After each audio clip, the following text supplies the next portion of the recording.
fellow diamond painting addicts, and welcome back to Diamond Painting Anonymous. I'm Daphne, and I'm here today to kit up one of my Amazon haul uh, paintings. It is my stained glass hot air balloon. If you haven't seen the unboxing of that, I'll stick a link up there so you can check it out. I have the canvas underneath it because I'm kind of trying to get it to flatten out a little bit. So while I'm working, I've already washi taped up the canvas, so I'll show you that at the end. But I want to just get started. I am going to be using, for the first time, my Cottage Mills dot boxes. So we'll see how that's going to go. If you haven't seen the unboxing, I will see if I can find the link. It's in another video that I can't remember right off the top of my head. But anyway, I bought the medium box system from Dot Boxes.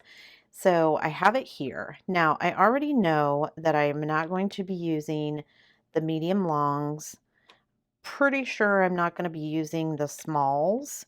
So I have left them where they were. I have pulled out the large longs, the larges, and then all of the medium-sized ones. Well, not all, but most. And I'm going to kit up from there and kind of see where I end up. So I have, I think, 28 colors in this one. Is that right? No, I only have 26 colors. So I don't have a whole lot of colors. So I definitely know I probably have more boxes out than I need because I think I have 22 of the mediums. And since I only have 26 colors and I do plan to use some of these other ones, we'll see how it goes. So that's where I'm at. I'm going to be using my Xyron sticker maker to make my stickers. So I just laid my canvas on my printer and scanned in the schematic. And now I'm going to be using my sticker maker to make the sticker so that I have them ready to go. Pull that. Run my fingers over that to make sure all the sticky stuff is behind the paper. So I'm done with the Xyron now. I'm kind of curious to see how long my Xyron is going to last and whether or not how soon I need to buy another roll of paper. Whoops, that started to peel up. That's not what I want. So that, why is that not sticking down? Okay, that's weird. So anyway, let me peel all this off.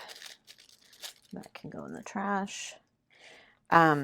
So this is the removable Xyron paper.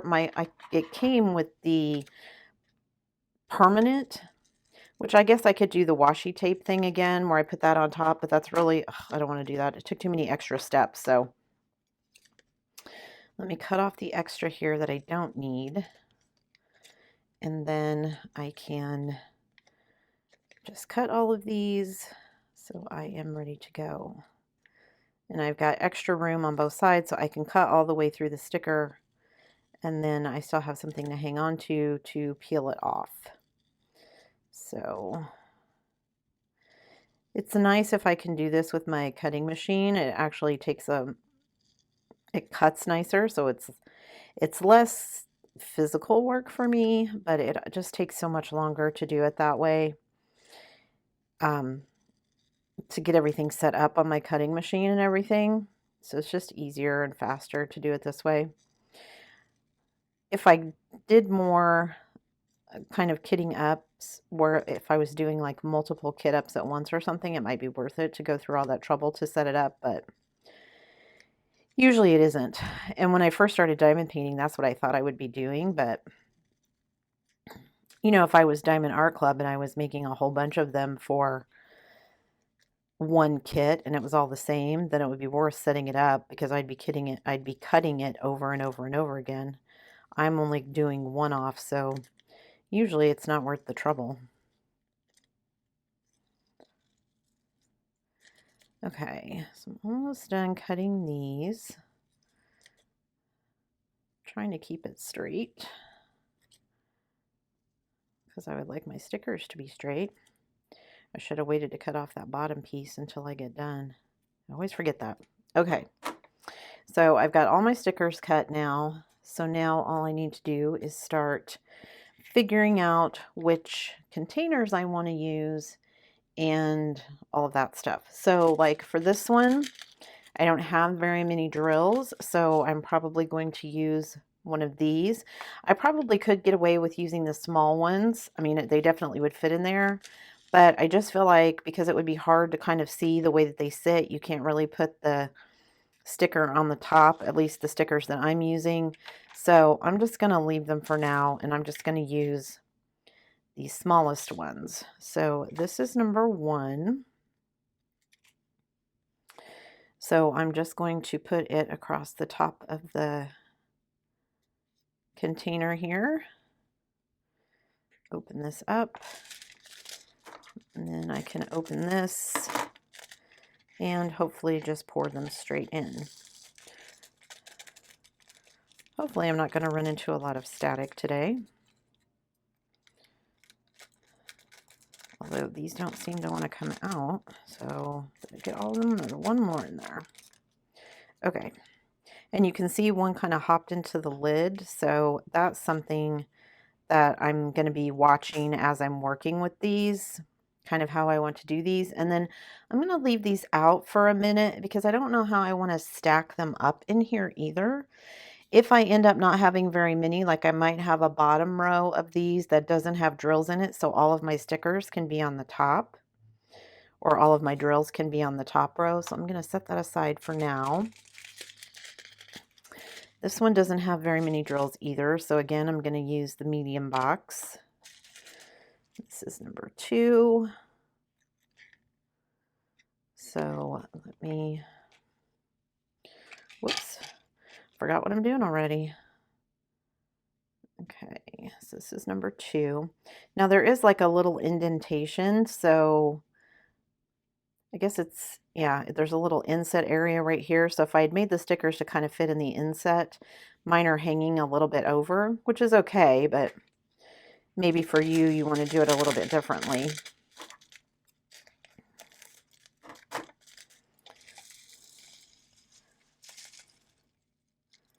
Okay, so, woo, I got some static in this one. They're jumping everywhere. Okay, let me pick these up. At least get them in the tray. Come on. Jeez. Always got to be one of those colors, doesn't there? Okay, and again, you can see they've kind of gone into the lid, which is not my favorite thing because I'm afraid that, oh my goodness, you guys, I am not in the mood for static today. Come on.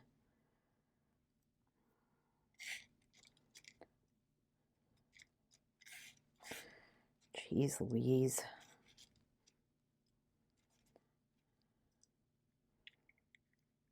Okay, let's hope they're not all like that. So number 3 and number 4 have hardly any drills. So again, I'm going to pick the smallest containers.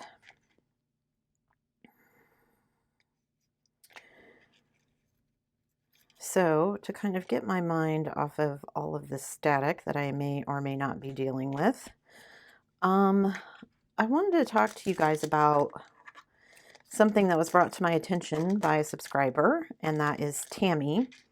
So Tammy, thank you once again for kind of thinking of things that I don't. So Tammy has been having some discussions with me about drills and, you know, resin versus acrylic and that kind of thing. Oops, I've already got number 4 on there. And one of the things we were talking about was, you know, how do you know what you get what you're paying for?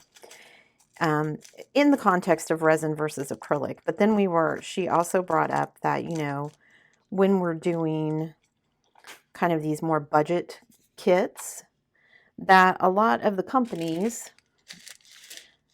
those probably will both still fit in the mid-size ones. I'm going to use those. she brought up that, not every company, certainly the budget companies, but not even some of the larger companies, um, advertise their kits by the actual drill field size. Some do, but a lot don't. And so, when you actually figure it up, are you getting what you pay for? Because, you're ordering something that they're advertising as 30 by 40 or 30 by 30 or whatever the case may be. But when you get it, it is not actually that size. That is the size of the whole canvas, not just the size of the drill field. So you're getting less really kind of than you paid for. And so that got me to thinking, well, if that's true, which it is, so let me do some calculations. And is there a way to like figure a cost of the, actual drill field area? And I put this sticker on the wrong way. Hang on. So basically, I took the actual drill field area. So whatever the centimeters is, the actual centimeters times each other. So length times width to get the area, right? So you get centimeters squared of area. And so if you do some of the figures, this one is going to be full. So let me dump these out in the tray and make sure I'm getting them all in here. If you figure it up that way, then you can do some other calculations to kind of really see, are you getting what you pay for? And it would also let you do kind of some comparisons that were maybe a little bit more fair than just based on, the size that they tell you you're getting. Because again, with some of these budget companies, oh my goodness, you guys, with some of these budget companies, what they advertise is not the actual size of the canvas. Now, I know going into it that what they're advertising is not the actual size of the canvas, but I'd never actually kind of sat down and done some calculations before. So, I just took some basic, pretty standard numbers from the cost of, what a kit would be. So some standard sizes for some of the budget companies, 30 by 30s, 30 by 40s. And then what do they actually end up being? Because of course, again, they're not 30 by 30 or 30 by 40. Usually they're smaller than that. And what does that look like? So I did a couple of calculations. If you actually have a 30 by 30, that's 900 square centimeters, right? 30 by 30 times 30. If you only get a 26 by 26 centimeter painting, because again, some of the paintings are smaller than what they're advertising or being sold as, then what is that? What if you get, it's a 30 by 30, but it's only 24 by 24? I have gotten paintings that small before. So what difference does that make? So I did some calculations and figured out, well, what is the area, the centimeter squared that I'm getting based on the actual measurements? And then if I divide that, by what I'm told I'm getting, how much less am I actually receiving as far as area that I'm going to get to drill? And so if you get a 30 by 30, like I said, that's 900 square centimeters. If you get a 26 by 26, that's only 676 square centimeters. So if you figure that out as a percentage of 900, which is what you're paying for, or at least what it's being advertised as, that's 75% of a 30 by 30. So you're actually getting 25% less canvas when you're paying for less. Now, again, as a consumer, I know that the canvases are going to be smaller than the sizes that are advertised, so I can take that into account. But I just had never actually run some of the numbers before, so I thought that was interesting. And if you get a 30 by 30 and you get, instead, it's actually 24 by 24, you only have 576 square centimeters, which means that is 36% less than the 30 by 30 that you're paying for if you were getting actual drill field size. So I haven't carried through my calculations yet to figure out what's the actual cost per square centimeter, to figure it out, to see, you know, if I pay for 30 by 30, what's my cost per square centimeter? And then if I actually have a 30 by 30, that cost is the same. But if I get a 26 by 26 or a 24 by 24, how much more expensive does that make it? Is it really a budget kit at that point? Just because I think it would be interesting to know. So I've got some more calculations to do, but I wanted to bring that up because I thought it was interesting. Okay, so for these, I've got number 9, which seems kind of full, and 10 has 2 bags. So definitely for 10, I'm going to use one of the larger ones. And I think for number 9, I will go ahead and try one of the, I'll still use one of these medium-sized ones, and we'll see how full it is. And then I'll have to figure out kind of how I'm going to arrange these, because I'm doing different sizes. There may be, you know, with my Elizabeth Ward, which is what I was hoping this would be kind of somewhat like, it's easy to arrange it because they all kind of lay in one layer. But since these may not be in one layer, you know, what is that going to look like, and how does it make it a little bit different? So it'd be interesting to see how things work out with this system, this storage system. My original thought was, you know, I would be going back and buying additional containers with, you know, like I'd buy some more of these containers to kind of make it more modular and make it work the way that for me, the way that I diamond paint. But I don't know if that's going to be kind of more money than I want to spend. So just have to wait and see. I want to try this out as is first and see what I want to do and see how it works out. Okay, so one drill that doesn't want to get off my fingers. Come on. And let me put this other bag in here. I think most of these are probably going to end up being just one of the, maybe even just one of the smaller or the medium-sized ones. This one has quite a bit of static. That's, come on. Not what I thought I was going to be getting myself into today, but it is what it is, right? Okay, so there's number 10. Anyway, so I'm going to be doing some calculations as far as cost and that kind of thing to kind of compare, in addition to kind of doing all of the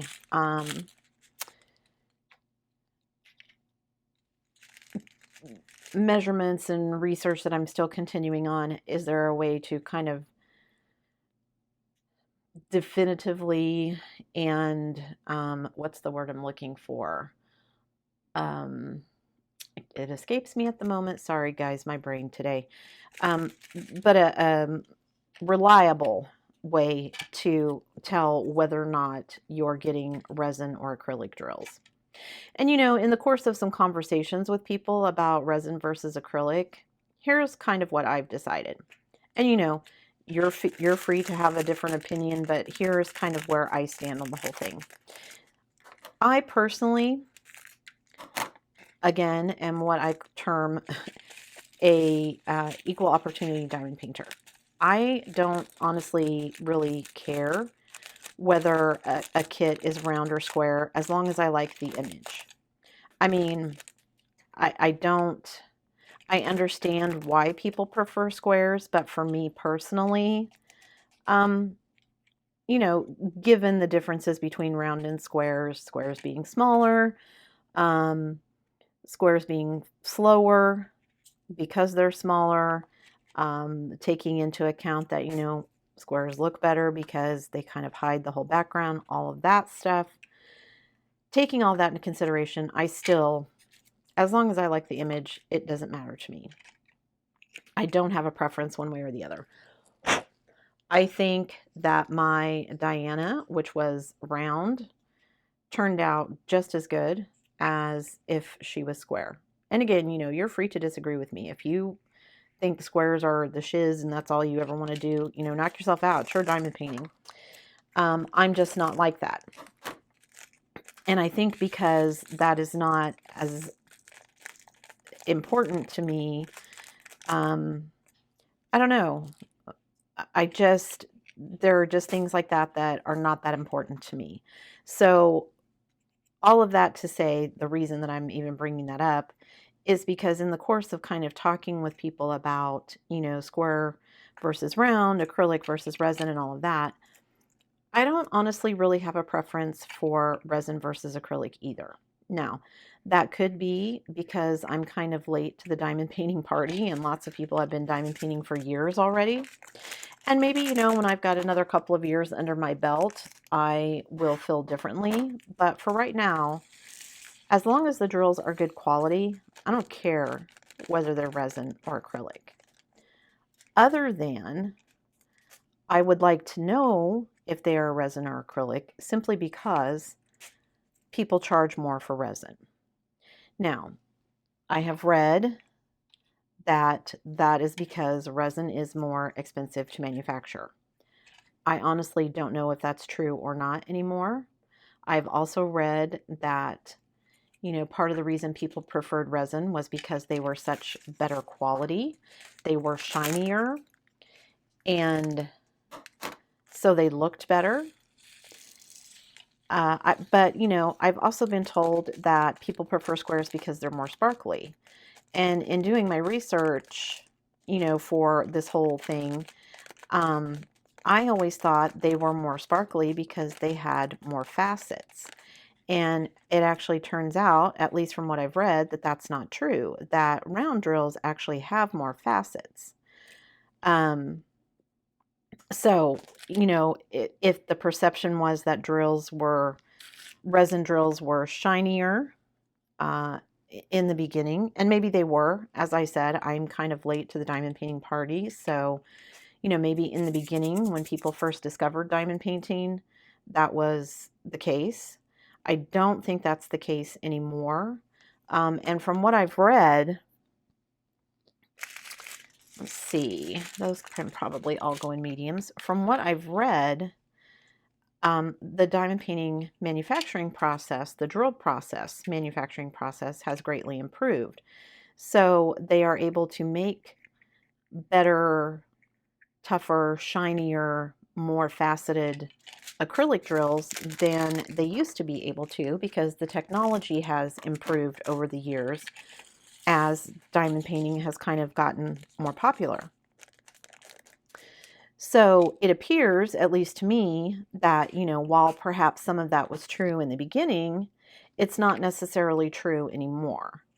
And so, what I'm seeing, at least, in my limited experience, is, again, like I said, I don't really care if it's resin or acrylic as long as they're good quality, because there is a difference in good quality plastic acrylic drills versus resin. And also, sometimes I wonder if even the diamond painting companies themselves know what the difference is. I also wonder sometimes if they know what the difference is and they're being honest about what the difference is, because quite honestly, the perception has been for so long, I think, that resin is better than acrylic, that diamond painting companies are afraid for anyone to think that they use acrylic, even if those acrylic drills are better quality than the resin drills they started out with. That they don't want anyone to know that they use acrylic drills because it will affect their bottom line. And while I can't say that for sure, if I was in their shoes, I wouldn't want to take that chance either. I mean, who wants to, lose money because suddenly your customers have a perception that you have an inferior product when in reality it's the same product you've been selling all along. But, consumers are funny people. as a group, they do kind of weird things sometimes. So,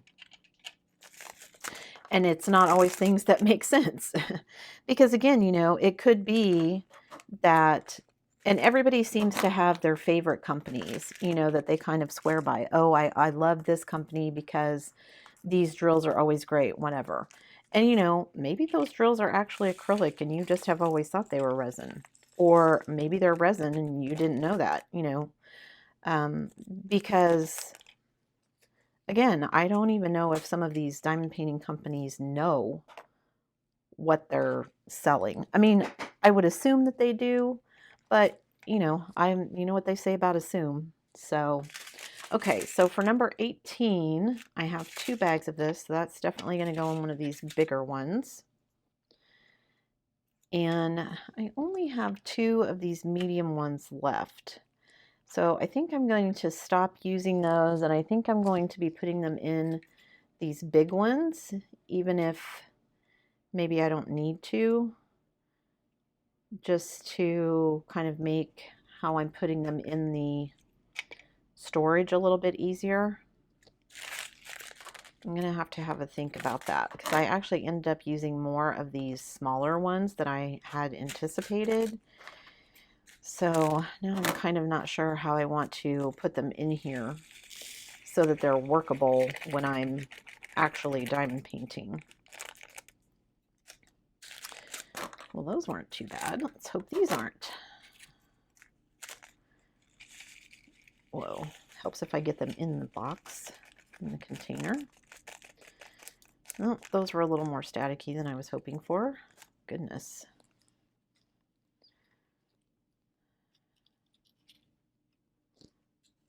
And it's been kind of eye-opening, kind of doing all this research as well, because kind of some of the stuff that people have sworn, you know, this is a tried and true method. This will tell you for sure whether or not your drills are resin or acrylic, has kind of turned out not to be true in a lot of instances.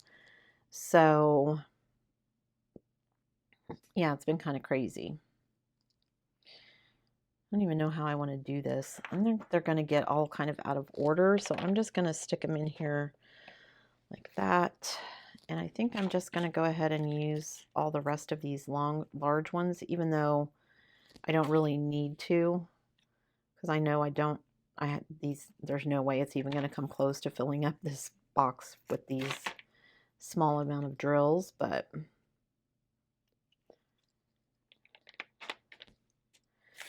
we'll just see how it goes. Okay. So that's kind of, you know, that whole thing is kind of what started me down the rabbit hole of looking at cost. Like, how much do things cost? Is it really that much more expensive to buy a Diamond Art Club? Am I really saving that much money if I'm buying from a, you know, quote unquote budget company? Because, you know, yes, the price itself is smaller, but if I'm actually getting less for, you know, the price that I'm paying, it's just the way they're marketing it that makes it look different. You know, am I really saving any money? Would I be better off, you know, kind of buying from a company that I know the size they advertise is the actual size of the canvas that I'm going to get, and so on. So I just thought it'd be interesting. I'm not really a numbers person, so I don't always think of it in terms of that. But once it was kind of brought to my attention, I thought, I wonder. Okay, so I've got 2 bags of number 21 as well. So I guess it's good that I'm using a bigger one here, since I've got 2. So let's see how these pour in. Oh my goodness, the static is real, guys. Goodness.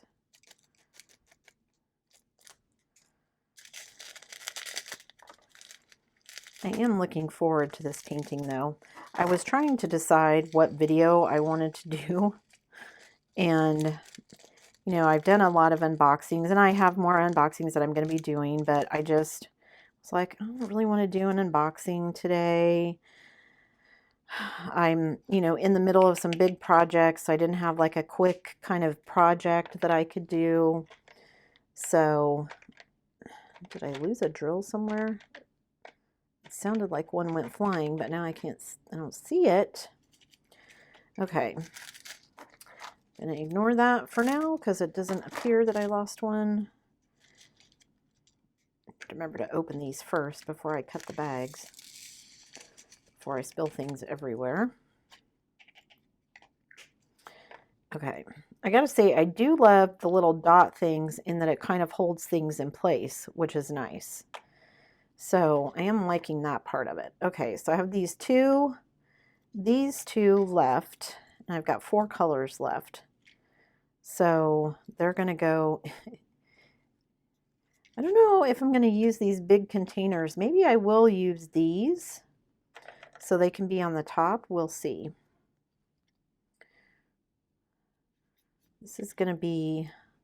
This one is kind of an experiment since I've never used these containers before to kind of see what I want to do here. Because yeah, that's all the drills for number 23 that I have. So it is a little bit of overkill to use this big box, but that's what I'm going to do. Okay, so I've only got this one and then 2 more colors. So okay, so there's those 2. So I think that is what I'm going to do because I only need 2 more, and I really don't need to use these big giant ones because I don't have that many drills left. So let me move them to the back. And then I've just got these 2. So let me put the last 2 stickers on. Make sure I'm putting it on the front here. Okay, so that can get thrown away. Okay, so I don't need the 3rd one. I just need these 2. So let me open this one.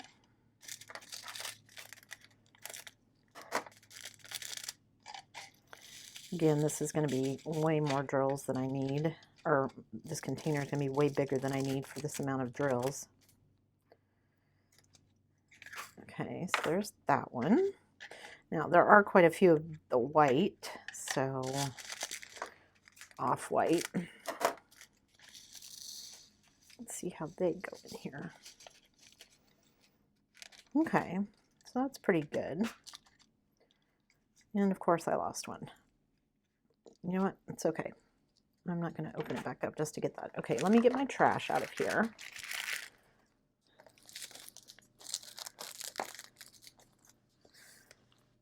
Okay, so what I have left is, why are these being so obnoxious all of a sudden? Put those back together. Okay, so in looking at the storage system, kind of here's what I've got. I didn't use any of the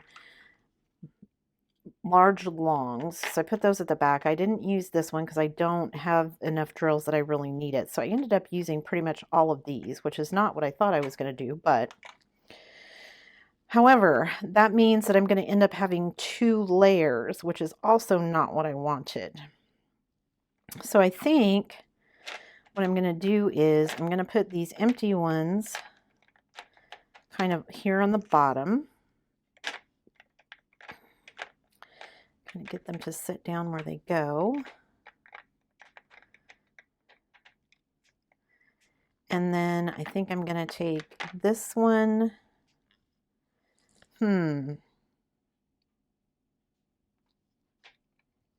Okay. Well, let's just see how that goes. Okay, so got those there. Those go on the top. So I've only got 1 layer of those.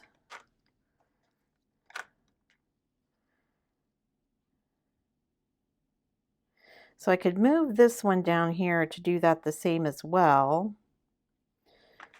Or I could just move this and I could put 2 of these up here. So it's only 1 layer. But then these are all going to be multiple layers, which is not what I wanted. So 7 and 8 can go there. But then this would be sitting like this. I guess that's okay. So we'll do one there, even though it doesn't sit really well, and we'll do one there. And then these are all kind of going to get shoved in as a double layer, which there's only 2 of them as a double layer, so I guess that's not terrible, but yeah, I would prefer to kind of have them all on the top layer. These sitting on the sides are not terrible, but yeah, so basically I'm going to have to make sure that these are out of the way so that I can see those bottom 2, but the rest of them worked out okay. And I do like that this system basically, once I close these and I close the little tabs, you know, nothing is going anywhere. Looks like there is a drill that escaped in there somewhere, but the containers are kind of kept in place with these little dots. So that's nice. So I am happy with that. Okay, so all of those are kitted up. That's done. And then I will just show you the canvas. I've already put the washi tape around the edges. Now I'm probably just going to cover this up with release paper.